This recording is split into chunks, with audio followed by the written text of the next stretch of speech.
Hello, and welcome back to the Sinobabble podcast. This is episode 3 in our series on the Cultural Revolution. On February 1st, 1967, an editorial was published in the theoretical journal of the CCP, Hongqi, or Red Flag. The article, titled On the Struggle for Power of the Proletarian Revolutionaries, starts by explaining that the next stage of the Cultural Revolution will be to rid the party of capitalist roaders, and then goes on to explain the key points for this stage of the revolution. Here's a brief summary of the article and its main points. The great uprising of this revolution began in Shanghai, and was named the Great January Revolution by the masses. The experiences of Shanghai, Shanxi, and other provinces tells us that in the course of struggling for power, we must pay close attention to the following 5 problems. 1. The main political goal is for the revolutionary masses to unite and seize power from the hands of the handful of capitalist roader power holders within the party. 2. The proletarian revolutionaries must unite with the broad masses of the people and rid themselves of their extreme democracy, individuality, and lack of organisation. 3. We must take seriously the use of revolutionary cadres during the struggle for power. Those leading cadres who support the revolutionary proletariat are valuable treasures, and they can become the backbone, if not the leaders, of the struggle. 4. This seizure of power is not a bottom-up reorganisation of the party, but rather a bottom-up mass movement. Those responsible for organising the revolutionary masses, the local garrison, and the leading revolutionary cadres of the party and government offices must discuss and consult, build provisional organs of power, and take charge of the seizure of power. 5. During the seizure of power, the dictatorship of the proletariat must be strengthened. In some places, many anti-revolutionary organisations have been uncovered. The groups have been suppressed by local garrisons and the broad masses, working together with the revolutionary proletariat's public security agencies, which is the correct approach. So the editorial is referring to the aftermath of what had become known as the January Revolution, which is what we covered in the last episode when we talked about Shanghai. I didn't refer to it as the January Revolution at the time, and there is a sort of reason for that. Basically, it was a post hoc name that was slapped onto the event after it had been sort of wrapped up in a nice package to be exported to other parts of China. But I'll cover that in a bit more detail when we recap the event. Just to go back to the editorial really quickly, what I wanted to draw out was how it reveals a few important changes in how the revolution was to be approached from February onwards. First, the spontaneous aspects of the revolution were to be brought to a sudden halt, and the mass organisations that had elected their own leadership and overthrown local governments were to be reined in. No more pesky democracy, no anarchism, no overthrowing of heads. In the words of Mao, there would always be heads. Secondly, CCP cadres were brought into the fold and possibly promoted to leadership positions. Notice how there's now only a handful, what in Chinese is referred to as yi xiao suo, of bad apples in the bunch, when at the beginning of the Cultural Revolution, corrupt cadres had practically taken over the country. Finally, it was clear that the military were to play a much larger role in events moving forward, a decisive move that would prove the end of the active phase of the Cultural Revolution. It was clear that the first stage of the revolution, where the masses rose up against the black classes, hidden landlords, and corrupt officials, was over, and there was a transition taking place. In the last episode, we discussed why Mao felt that the masses were not able to hold power themselves. The answer, it seemed, was not because they were necessarily incapable of doing so, but because Mao wanted those who supported him to be put in power, and an unchecked revolution could see even loyal Maoists removed from their positions in favour of some random revolutionaries. It was necessary to put a stop to the chaos and restore order, build credible organisations who could oversee the rest of the revolution, and reinstate those cadres who could manage the smooth running of the bureaucracy. It's interesting to note the use of the phrase provisional bodies in the article. Clearly, Mao and the other leaders of the Cultural Revolution had no intention of letting these mass organisations rule indefinitely, even if they were partnered with military leaders and party cadres. It's here that we should note that the party was already working on a way to bring the whole revolution back under the control of the CCP. So in this episode, we'll be discussing the methods by which this process was carried out. We'll look at how the Red Guards were demobilised throughout 1967 and 1968, and how the PLA was raised up to beat out all the other social and political groups to gain dominance and support the party's takeover of the Cultural Revolution. But first, we have to go back a little bit to understand the fallout of the January Revolution, why Mao felt it necessary to bring in the PLA in the first place, and how the army came to dominate the social and political landscape of the Cultural Revolution, turning China away from the path of civil war and towards martial law from mid-1967 onwards.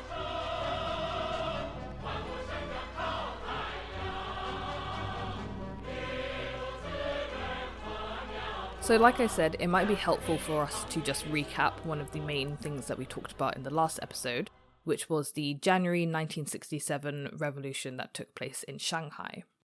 So the Workers' General Headquarters, which was a mass organisation that represented the majority of workers in the city, rose to prominence under the leadership of Wang Hongwen, making an alliance with the Cultural Revolutionary Group members Jiang Chunqiao and Yao Wenyuan, dismissing Shanghai Mayor Cao Di-chou in early January.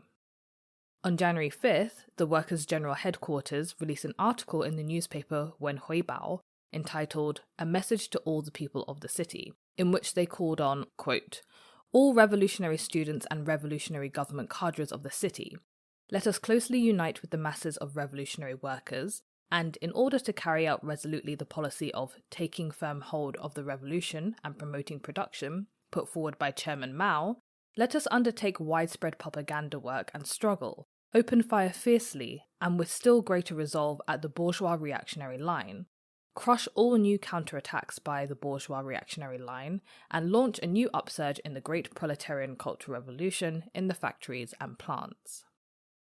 So, again, important to note here that when they say things like counter-revolutionaries or bourgeois, they basically mean anyone who doesn't agree with their particular agenda. And these counterattacks were indeed quickly crushed. If you remember, not all the workers were happy with the compromise that Wang and Jiang had come to, and protested the narrow political definition that the revolution had taken on.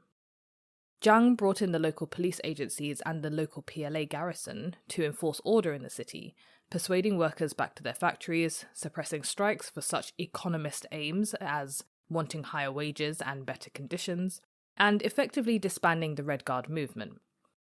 Fearing that the outcome of such moves would mean the end of the mass movement, factional fighting broke out again in late January.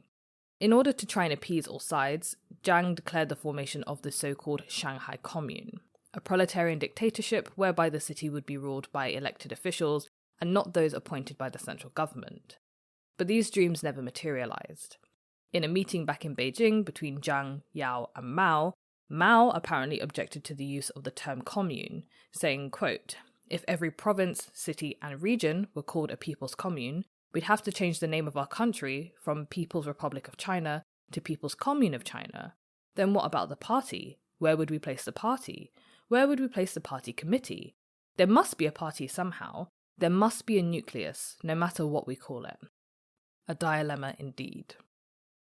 Following this meeting, the Shanghai Commune was disbanded on February 24th in favour of a revolutionary committee, a powerful organisational structure that was soon to dominate the Cultural Revolution landscape. The PLA and the police were then deployed to restore order. Chinese New Year was cancelled, back pay of wages was postponed indefinitely, workers and peasants were sent back to their posts, small workers' groups were shut down and their leaders arrested, and banks and shops were closed. While local regiments of the Workers' General Headquarters tried to form their own bodies and rise up against the centralisation of the Cultural Revolution, they were quickly crushed, and their members reabsorbed into the all-encompassing body of the party-controlled, larger Workers' General Headquarters. So this is the series of events that's known in China as the January Revolution. But as we've seen, it wasn't really a revolution at all, but rather a very neat restoration of order by the central government and the Cultural Revolution group.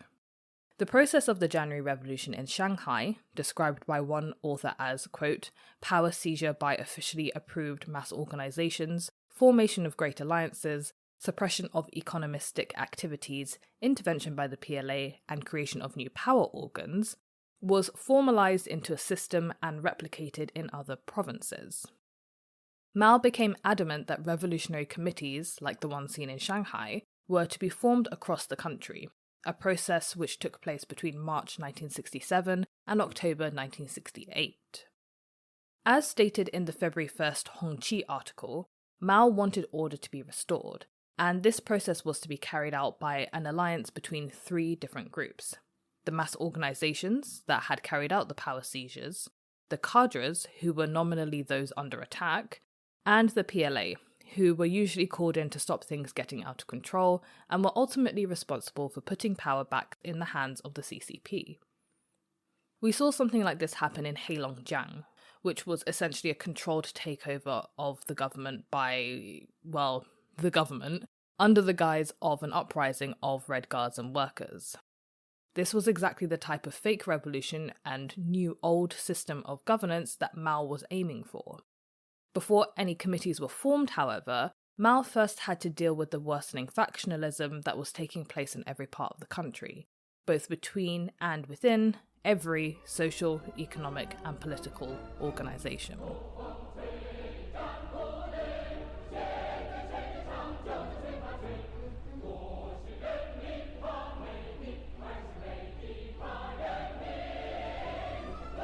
So Mao's major aim was to get the cadres, the mass organizations of workers and Red Guards, and the People's Liberation Army all working together in something called a Triple Alliance. However, often the interests of these three different groups were conflicting, and in some cases they were all actively working to undermine one another. For example, the mass organizations supported by the Cultural Revolutionary Group wanted to remove as many cadres as possible so as to allow the ascension to power members of these groups. The cadres, who were sort of represented and supported by top bureaucrats like Zhou Enlai, wanted to claw back power for themselves and the party, and generally feared any further persecution by the Red Guards. The PLA, being an institution run on discipline and rules, was more conservative and tended to want to restore order.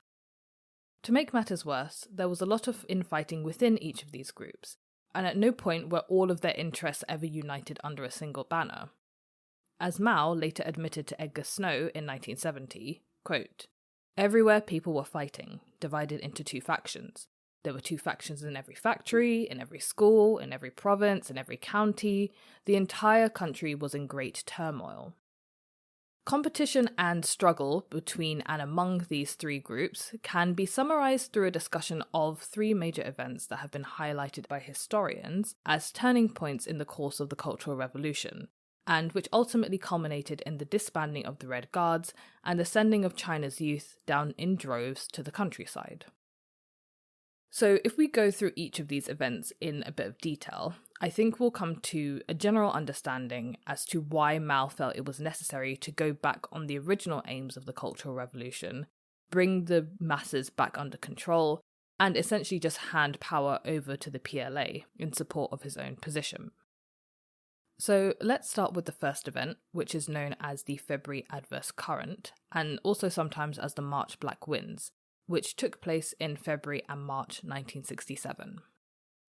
So this event was essentially a turn against the mass organizations, and particularly the Red Guard students, which was led by the cadres, represented by the government's top brass, using the military might of the PLA, but which ultimately backfired on the latter two groups.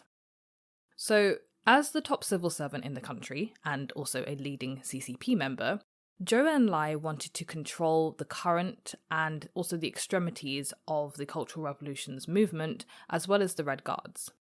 He didn't want mass organizations seizing power and disrupting production, or even the work of the more important ministries which the Red Guards had managed to infiltrate. But this idea wasn't actually shared by all cadres, especially those of lower rank who saw the Cultural Revolution as an opportunity to rise up against colleagues who they felt had mistreated them and hopefully take their jobs. Some of them did actually make successful use of mass movements to propel themselves to higher positions. For example, we've already talked about Jiang Chunqiao, who managed to end up running Shanghai, and we'll later talk about Hua Guofeng. He becomes more important in later episodes. But in general, I think it's fair to say that most cadres and the Cultural Revolution group were working at cross purposes, especially as the Cultural Revolution group were busy compiling lists of thousands of cadres who they considered to be revisionists, or who had been what they called capitulationists during the pre-1949 era. The Cultural Revolution group and the mass organisations that they supported also didn't get along too well with the army. The Cultural Revolution group wanted to expand the power of the rebel groups, who they were able to cajole into taking extreme measures to seize power, which was often to the group's advantage. The cadres and the PLA weren't huge fans of this, as they both preferred order to chaos, and both felt that they were the best arbiters of power via leadership of the new revolutionary committees. Though the cadres and the military didn't always get along, at least in this, their viewpoints were aligned. The Cultural Revolution group and the Red Guards had to be reined in. These tensions were the sparking point of the February adverse current. With Mao's apparent blessing, the party leadership led by Zhou Enlai issued a number of directives to limit the extremes of the Cultural Revolution and bring the Red Guard movement to a close, telling them to stop beating people and marching them through the streets to humiliate them, and instead return to their hometowns and go back to school by March. Other mass organisations were told to leave the ministries, report back to their work units, and restart production. The PLA took advantage of this movement to disband a number of Red Guard groups in Sichuan, Anhui, Hunan, Hubei, and Fujian, as well as other provinces, not entirely without bloodshed. In Qinghai, for example, the military was sent in to take back control of the Qinghai Daily, the province's largest newspaper, which had been seized by a rebel group. Claiming that the unarmed civilians had fired on them first, the local militia stormed the newspaper building, injuring 178 and killing 169 people. This was only a taste of the bloodshed to come under the control of the PLA later in the Cultural Revolution. Senior party leaders also took advantage of this moment to air their general resentments of the Cultural Revolution at a series of meetings held by Zhou Enlai in mid-February. Everyone from Deng Xiaoping to Foreign Minister Chen Yi had something to say. One of the more dramatic outbursts that was made was by Minister for Agricultural Work Tan Zhenlin, who stood up to proclaim that, quote, "I made 3 mistakes in my life. I should not have lived to this day, I should never have joined the revolution with Mao, and I should never have joined the Communist Party." He threatened to resign, but was eventually restrained by some of his other colleagues. Historians have speculated that it was the violent outbursts at these big meetings that caused the move against the Red Guards to backfire. Not unlike the 1959 meeting about the Great Leap Forward, where Marshal Peng Dehuai was dismissed, Mao saw the comments made by his fellow senior party members, like Deng Xiaoping and Liu Shaoqi, as personal critiques. The Red Guards somehow found out that Mao was angry, probably through Mao's wife, but we don't know, and they labelled the meetings the February adverse current, and began to launch attacks on senior party members. Liu Shaoqi was labelled as a capitalist raider and a national traitor in the press, although his real name was never actually used. Nonetheless, both Liu Shaoqi and Deng Xiaoping were placed under house arrest in the summer of 1967.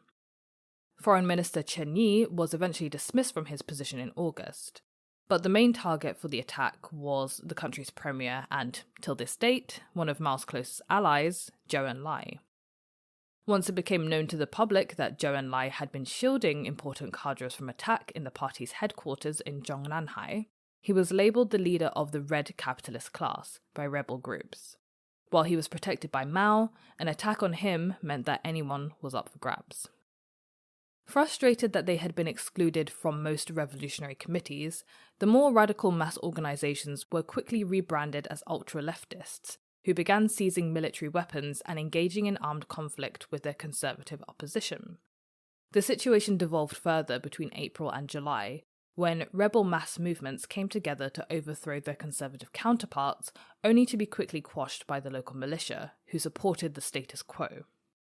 As a more traditional body, the PLA tended to side with more conservative groups and entrenched bureaucratic powers in towns and cities, especially local garrisons whose commanders often had close ties with local party officials, who were now seen as corrupt by rebel movements. This actually also revealed an important cleavage within the PLA itself, because the local military leaders would often be insubordinate to central commands in order to ensure their own local position. After all, when heaven is high and the emperor is far away, the only person who can protect your own interests is yourself. It made sense that local military leaders would look to the help of local political leaders to ensure each other's power. One prominent example of these relations can be seen in Shanghai, where 10,000 workers at Shanghai's diesel engine factory came together to form the Allied Command, known as the Lianci. The Lianci was mainly formed of long-term workers who had been with the factory since it had been run by the KMT, and they were joined in their movement by the younger workers who didn't have any time or money for recreation and were growing frustrated with how their lives were turning out. So these two groups found themselves at odds with their colleagues with red class backgrounds, many of whom were ex-servicemen with rural backgrounds who received special treatment. Initially, the members were split 2,300 to 5,000, but once the Lianci made their cause public by storming Zhang Junchao's residence and demanding that their voices be heard, they were able to recruit up to 10,000 members from other disgruntled groups across the city. Unfortunately, their veteran red-class background rivals had managed to form an alliance with the Workers' General Headquarters, who, as I said earlier, were the major workers' group in Shanghai and were supported by the central government. The Workers' General Headquarters teamed up with the Shanghai Revolutionary Committee, which also had the support of the local militia. Together, they branded the radical Lianci as an ultra-leftist terrorist group, and in August of 1967 gathered 100,000 members to surround the Lianci in their factory and attack them with makeshift clubs, spears, and Molotov cocktails. 1,000 people were injured and 18 killed, leading to the demise of the Lianci movement. Another example is that of two rival mass organizations in Ganzhou City of Jiangxi province, which saw two major groups involved in violent clashes. The local leaders of the Ganzhou military sub-district and the People's Armed Force Department of the county came down on the side of the conservative mass group, giving them weapons and participating in the deaths of around 223 rebel civilians. But the biggest and most pivotal of these rebel organization versus PLA clashes occurred in Wuhan in July 1967. Known as the Wuhan incident, things kicked off when a conservative mass group of around 500,000 workers and militia, known as the Million Heroes, came into conflict with the radical mass group made up of 400,000 Red Guards and young workers. The Million Heroes, supported by the local military leader General Chen, were ordered to back down, and the military was then supposed to go and support the leftists. However, Chen ignored this direct order from Beijing, and the Million Heroes were even emboldened to the point of kidnapping and beating two representatives from the central government who had come down from the centre to negotiate a ceasefire. Enraged by what was going on, Zhou Enlai sent in both naval and air force to make Chen back down. General Chen was then forced to step down from his position and was even criticised by Lin Biao for his insubordination. This humiliation of the conservatives and the military opened the floodgates for the Cultural Revolutionary Group, who called on the Red Guards to seize arms from the military and assert their position in the new government. From here on, things basically slowly slid into chaos. Diplomats from other nations were harassed, and the British Foreign Legation was burned down. Leftists in Beijing occupied Tiananmen Square, demanding that Liu Shaoqi be put on public trial and attempting to storm the offices of Zhou Enlai. By August, it was clear that the situation was slipping into crisis mode, and even Mao Zedong was unable to keep a lid on things. As he returned from his tour of the provinces in September 1967, he's reported to have said, quote, "The car will overturn if it runs too fast. It is therefore necessary to be cautious. The capitalist roaders are only a very small number. The majority of cadres must be rehabilitated and be allowed to resume their work." To avoid the situation devolving into civil war, the Central Committee, Military Affairs Commission, State Council, and Cultural Revolution Group got an endorsement from Mao to send out a directive on September 5th stating that the mass organizations were not to interfere with the work of the PLA to restore order, and that people were to return to their hometowns and resume work and school. Although we'd already heard this back in February and March, this time the party put its money where its mouth was, basically, calling in 2 million soldiers to manage the revolution and ensure that peace and the running of the country was taking place. This is something that we'll look at in way more detail in the next episode. But needless to say, the violence got a lot worse when the military were given the green light to basically do whatever they had to do to make sure that the country was back on track. In addition to this, 4 members of the Cultural Revolution Group, though not including Mao's wife Jiang Qing nor his close confidant Chen Boda, were labelled the 516 Group, named after the May 16th circular that had originally launched the beginning of the Cultural Revolution. They were accused of orchestrating all of the chaos that had taken place throughout the summer and of having taken advantage of the naivety of the Red Guards to try and overthrow Mao. Now, it's pretty clear that this group were just scapegoats to avoid further purging of yet more cadres, especially the senior cadres who Mao actually needed to help him restore order. Though no proof of any conspiracy to overthrow the government seems to have been uncovered, it's actually not too far-fetched to claim that the Cultural Revolution Group had manipulated the Red Guards. They had certainly been using them for their own ends and to undermine the cadres, but in this case, Jiang Qing was just as guilty as those who had been purged from the group. So again, needless to say, this was just political manoeuvring. It became clear pretty quickly that from this point on, the triple alliance between the mass organizations, the cadres, and the PLA was to be in the army's favour first, the cadres' favour second, and the mass organizations were just to be left sort of high and dry. The mass organizations had no say in the formation of new revolutionary committees, even though they were the ones who had seized power from the so-called corrupt cadres, and the revolutionary committees were basically just used to re-centralize power using local cadres and military forces that were approved by Beijing.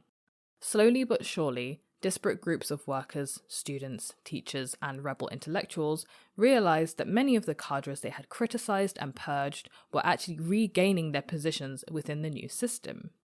Not only were these mass groups given just administrative jobs in the new three-way government, while members of the army and cadres were given key economic, political, and security functions, but the mass groups also realized that they were at risk of being targets of revenge themselves from those that they had attacked virulently not too long ago. Indeed, the mass organization movement and the work of the Cultural Revolution Group was slowly wound down from this point onwards. In November of 1967, Hongqi, or Red Flag, the newspaper that we had read the article from at the beginning of this episode, and the preeminent newspaper of the Cultural Revolution in general, ceased operations altogether. Purges of so-called ultra-leftists continued throughout the year and into 1968 against a background of a disaffected and increasingly passive working class. Depoliticized students were sent down to the countryside to be re-educated by peasants, and cadres who had stepped out of line were sent down to perform reform through labour. This was not to say that the entire revolutionary movement went down without a fight, however. There was still some spark left, although, as we'll see, it really was just a spark. In late 1967, in Hunan, the Provincial Proletariat Revolution Great Alliance Committee, also known as the Shangwulian, much shorter, that's the one we'll be using, was formed in the wake of the Wuhan incident that we discussed earlier.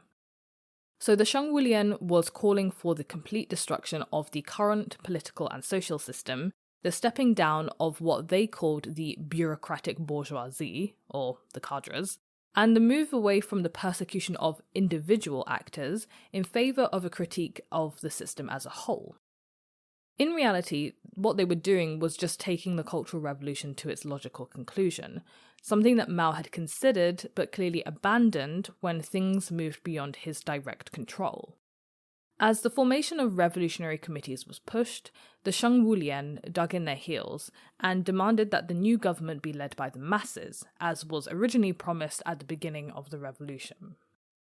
In December 1967, the Shangwulian published their seminal text entitled Whither China, which was written by 19-year-old high school student Yang Xiguang, whose parents, provincial officials, had been denounced in the early part of the Cultural Revolution for criticising the Great Leap Forward policies.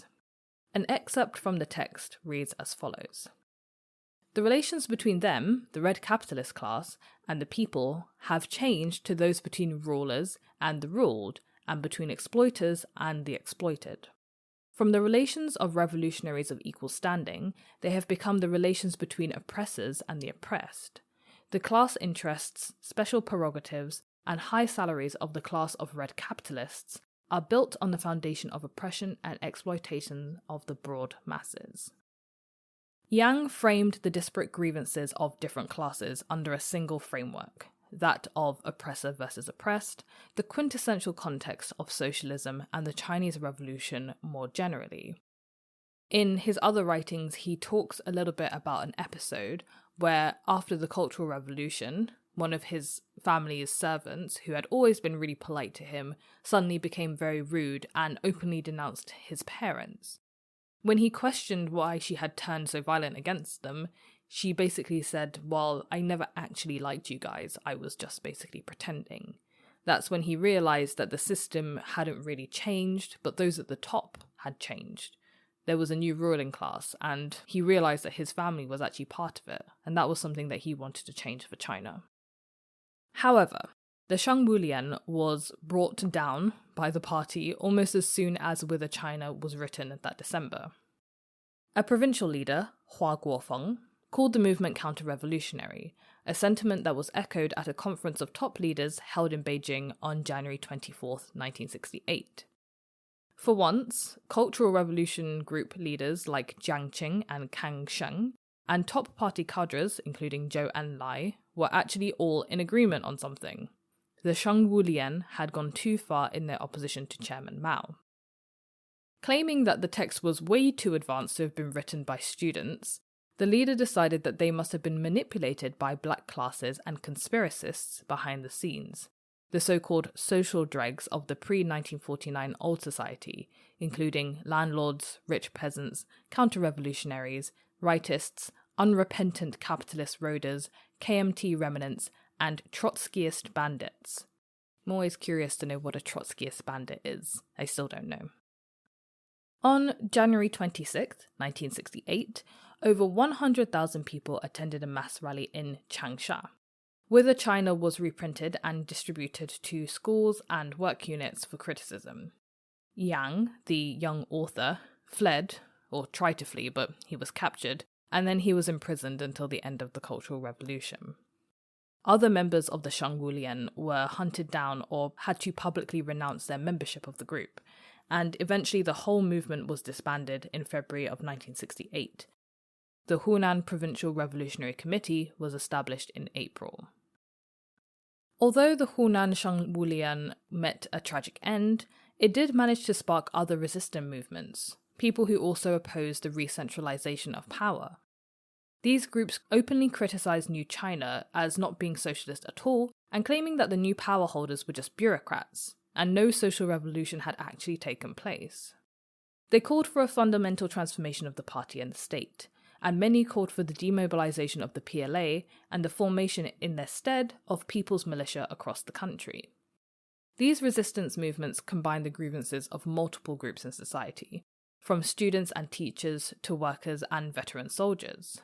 Rusticated youth and the peasants they worked alongside all felt that they had been taken advantage of.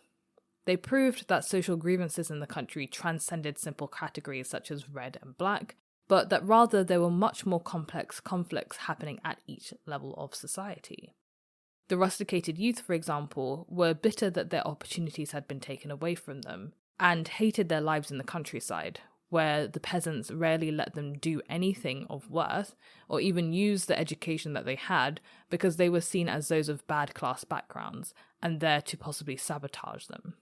Many of them were in debt because they weren't able to earn enough money to even keep themselves, and basically they just wanted an opportunity to prove themselves in New China. Many of them joined Red Guard anti-cultural revolutionary study groups, which were formed to study the true nature of the Cultural Revolution. They asked such controversial questions as, is the Cultural Revolution actually just a political power struggle? And have the Red Guards just been used by power holders? They really didn't know how on the money they were. From the perspective of these radicals, the Cultural Revolution had removed the power of authority from China's government and party, and it had given the people the right to rebel. After all the violence and destruction that had taken place, it all had to mean something, to be for something, right? Unfortunately, no. The mass movements, which again were divided across factional lines, were never able to come together and were brought to an abrupt end when Mao called in the army to make a final push to shut them down. In April of 1968, for example, another abortive attempt was made by the Red Guards to oust Jiang Chengchao from Shanghai. The students accused him of having betrayed the revolution all the way back in the 1930s, but it was to no avail. Jiang's close ally, Jiang Qing, engaged the air force to quickly put a stop to the movement.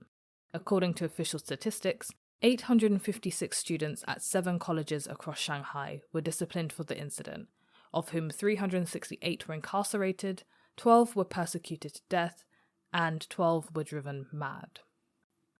The failure of these resistance movements shows that the power that the party had still remained, despite the clobbering that it had taken during the Cultural Revolution. This was mainly due to the fact that Mao's power in particular had remained unassailable, fundamentally due to his alliance with the PLA and its leader Lin Biao. With a single word, he was able to reverse the tide of the revolution, turning here against the PLA and there against the mass organizations. Every power play in China during this period was subordinate to Mao's will, the ultimate marker that his cult of personality had indeed succeeded. Mao wanted to check that he was still the boss and that no one could displace him. Ultimately, he was able to ensure this by pitting all the different social and political classes of the country against one another, and then rebuilding the power structure of the country without the dissenting voices of those he'd had to deal with throughout the 50s and 60s.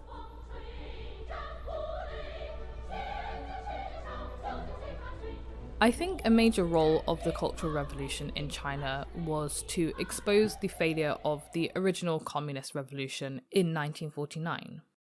That even the intended targets of the revolution, those whose lives were to have vastly improved, like the workers and the peasants, still had issues with the government in 1966, showed that even after almost 20 years, the revolution just hadn't worked. When it came to the period 1966 to 1968, everyone from those with the purest red background to students and members of the bourgeoisie unleashed the pent-up frustrations that they had carried with them over all those years. As we've seen from the examples used in this episode, everyone in every part of the country had grievances, and worse still, these grievances were not solved by the Cultural Revolution. From what I've read, it seems that they were never actually really meant to be, either. A contemporary article called The Cultural Revolution in Structural Perspective, which was written in 1968 by Chalmers Johnson, has the following few lines. Aging communist parties are sometimes characterized as having become bureaucratized, but this is a misnomer since all ruling communist parties are bureaucracies from the start. What's meant by this term is that communist bureaucracies sometimes become rigidified or ossified.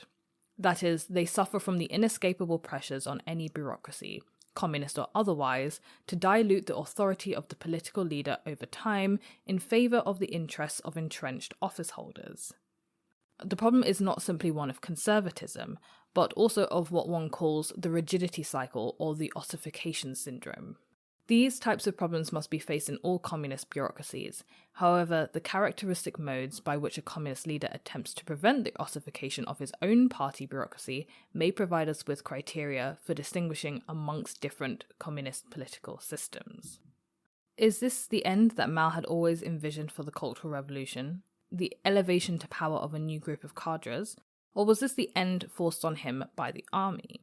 Some of the evidence for the former can be found in the 4 categories of cadres Mao identified in his original 16-point resolution on the Great Cultural Revolution in August 8, 1966. In point 8 of that document, he describes cadres as good, comparatively good, those who have made serious mistakes but have not become anti-party, and the small number of anti-party, anti-socialist rightists. The cadre policy with regard to these 4 types was to be one of arrest, dismissal, promotion, retention, and transfer. Cadres in the 4th category who had committed criminal acts were to be arrested. Cadres in the 4th category who were not accused of acting on their opposition to Mao were to be dismissed. Cadres in the 1st category and a few in the 2nd category were to be promoted. The rest of the cadres in the 2nd and 3rd categories who were willing to reform were to be retained in their posts, and the others in the 3rd category were to be transferred, thereby giving them a chance to make up for their mistakes. If this was the original intention of the purge, then the Red Guards were just merely instruments for carrying it all out, and the whole Cultural Revolution was a device for promoting good, i.e. young cadres over old, less flexible bureaucrats. As if to confirm this view, on September 1st, Zhou Enlai put the entire upheaval into a cyclical perspective. For a year, the whole country has been alight. Now, in the 2nd year, it's the year for grasping victory. The 3rd year is for winding up. Then, after an interval of a few years, we will start again.